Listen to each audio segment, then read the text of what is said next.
एक छोटे से गांव में रमेश नाम का एक गरीब किसान रहता था। उसकी उम्र लगभग 50 साल की थी और उसकी हालत बहुत ही दयनीय थी। उसके पास एक छोटा सा खेत था जिसमें फसल उगाने के लिए मुश्किल से ही कुछ संसाधन थे। फिर भी रमेश ने हार नहीं मानी थी। हर सुबह सूरज निकलने से पहले ही रमेश अपने खेत पर पहुंच जाता और शाम ढलने तक कड़ी मेहनत करता। उसकी पत्नी सविता भी उसकी मदद करती थी। वे दोनों अपनी छोटी सी झोपड़ी में रहते थे जिसमें सिर्फ 2 कमरे थे। उनकी एक छोटी बेटी थी मीना, जो गांव के स्कूल में पढ़ती थी। रमेश का एक सपना था कि वह अपनी बेटी को अच्छी शिक्षा दिलाए ताकि वह बड़ा होकर कुछ बन सके और उनका जीवन बेहतर हो सके। लेकिन गरीबी ने उसे हमेशा बांधे रखा था। खेत से होने वाली कमाई इतनी नहीं होती थी कि वह अपनी बेटी की पढ़ाई और घर के खर्चे ठीक से चला सके। फिर भी उसने अपनी बेटी को स्कूल भेजना कभी बंद नहीं किया।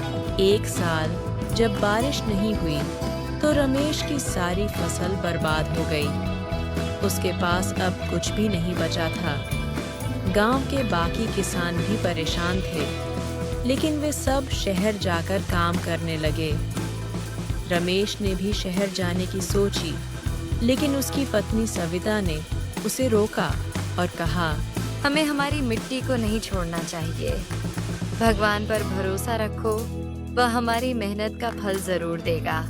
रमेश ने अपनी पत्नी की बात मानी और अपने खेत में ही कुछ नया करने की ठानी।